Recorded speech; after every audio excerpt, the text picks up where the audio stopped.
इस एपिसोड की शुरुआत में हम देखते हैं वेजिटा को, जो कि डुहान के प्लेस पर आ चुका था। जहां पहुंचने के बाद वो देखता है कि वहां पहले से ही फाइट शुरू है और वो जिससे मिलना चाहता था वो वहां पर मौजूद है और वो डुहान से फाइट कर रहा है।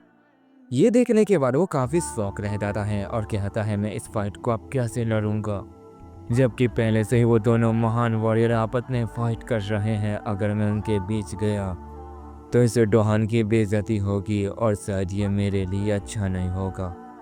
मेरे पास बस एक ही रास्ता है कि मैं डोहान से कहूँ कि वो ये फाइट मुझे लड़ने दे, ताकि मैं खुद उसे हरा सकूं और उसके बाद सबसे महान नंबर 1 वॉरियर बन सकूं। इसके लिए भले ही मुझे कुछ भी क्यों ना करना पड़े, मैं वो सब करूँगा। इस पर डेथ क्या था वेजिटा, अच्छा हुआ तुम यहाँ पर आ गए, बाकी सब कहाँ हैं? आज हम उसे जिंदा नहीं छोड़ेंगे, चाहे कुछ भी क्यों ना हो जाए। नंबर 1 यहाँ से भागकर नहीं जाना चाहिए। इस पर वेजिटा की स्माइल करता है और कहता है तुम्हें वाकई में ऐसा लगता है कि हमसे डर के नंबर 1 यहाँ से भाग जाएगा? आखिर तुम किस नंबर 1 की बात कर रहे हो? तुम जानते भी हो वो कौन है? इस पर डेथ कहता हाँ बहुत अच्छे से, मैं उसे तब से जानता हूँ जब तुम यहाँ के नंबर 1 भी नहीं थे। इस पर वेजिटा कहता फिर भी तुम उसे पहचान नहीं पाए, वो कभी भी यहाँ से नहीं भागेगा। अगर उसे भागना होता तो वो सीधा डुहान के पास नहीं आता। वो जरूर कुछ सोचकर यहाँ पर आया है और जब तक वो पूरा नहीं कर लेता वो यहाँ से नहीं जाने वाला है।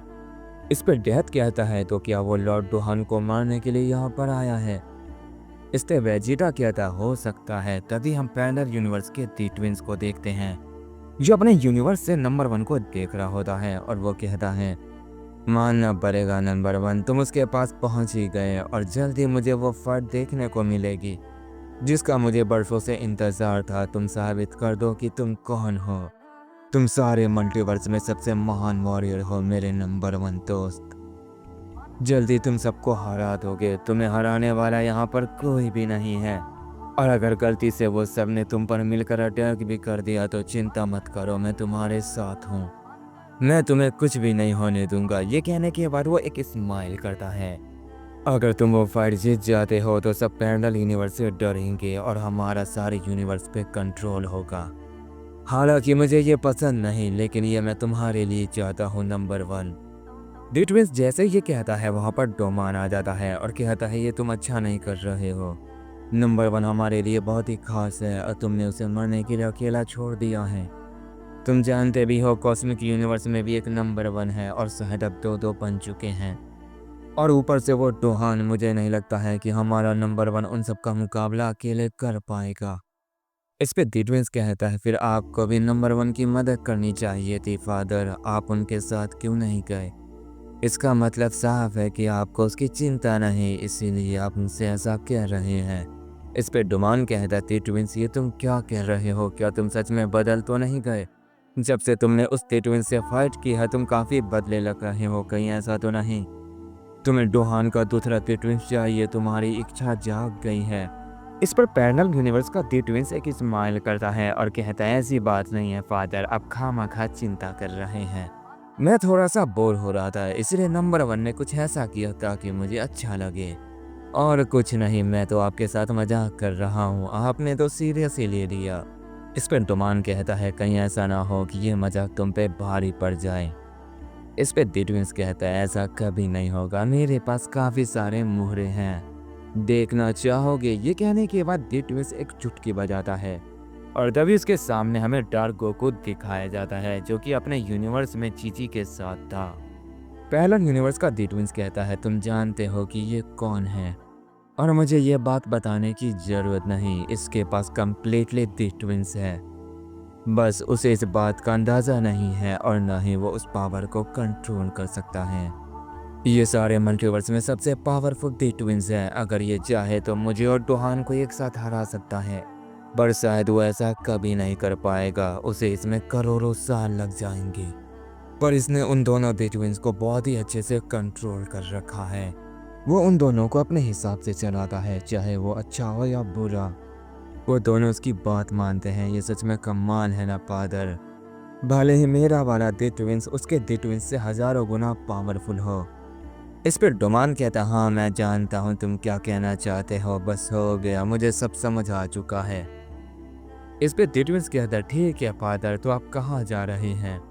क्या आप नंबर 1 की फाइट देखना नहीं चाहते हो? इस पर डोमान कहता है, नहीं, मुझे इन सब का कोई शौक नहीं है, तुम इसकी फाइट देखो, मैं अभी जा रहा हूँ। ये कहने के बाद डोमान वहाँ से चला जाता है। इस पे डिटविंस कहता है, मैं जानता हूँ फादर, आप कहाँ जा रहे हो।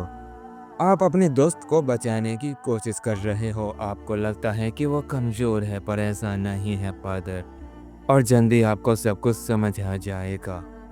तभी हम डोमान को देखते हैं जो काफ़ी दूर आ चुका था, और वो कहता है, सच में मेरा बेटा पागल हो चुका है, पता नहीं वो क्या चाहता है।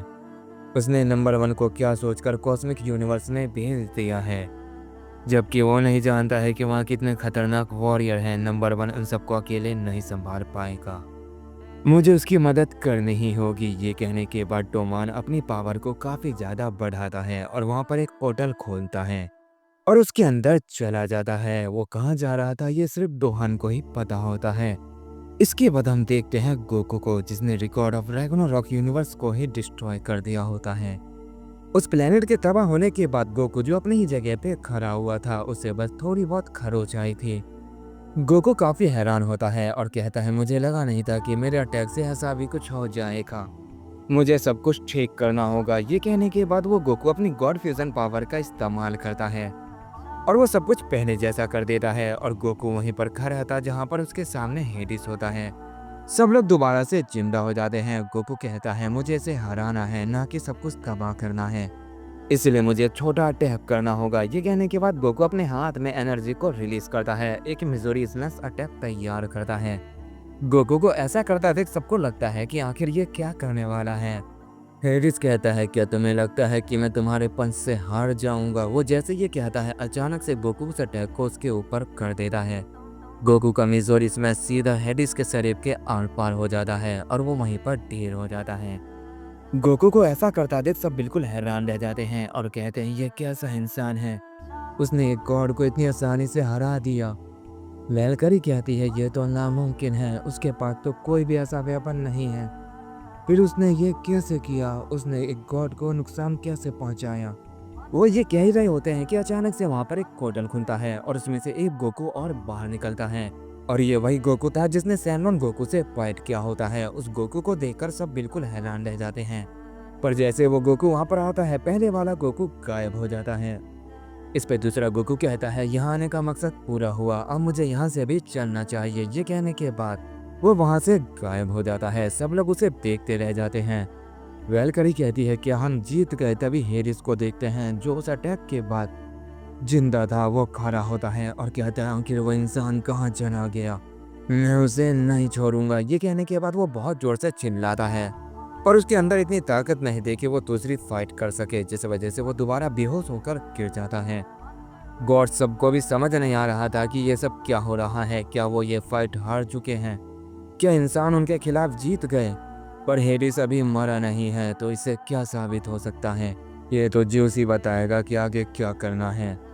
इसके बाद हम सैनोन गोकू को देखते हैं जो एक जगह पर आ चुका था जहाँ उसे एक एनर्जी दिखाई देती है। वो कहता है, तो तुम यहाँ पर छुपकर ये सब कर रहे हो, काबिले तारीफ है, तुम सबको इकट्ठा कर रहे हो और इसमें तुमने उसकी मदद ली है जिससे मैंने फाइट की थी। तुम एक एनर्जी के सेट में ऐसा कर सकते हो, मैंने सोचा नहीं था। सैनोन गोकू जैसे ये कहता है, उसके सामने गॉड फ्यूजन गोकू रिलीज होता है और वो कहता है, तुम कौन हो, आखिर तुमने मुझे कैसे ढूंढा? इस पर सैनोन गोकू कहता है, जब तक तुम्हें पूरी ताकत नहीं मिल जाती मैं तुम्हारी हिफाजत करूंगा, मैं किसी को भी तुम्हें नुकसान पहुंचाने नहीं दूंगा, चाहे इसमें तुम्हें कितना भी समय क्यों ना लग जाए, मैं इसका इंतजार करूंगा।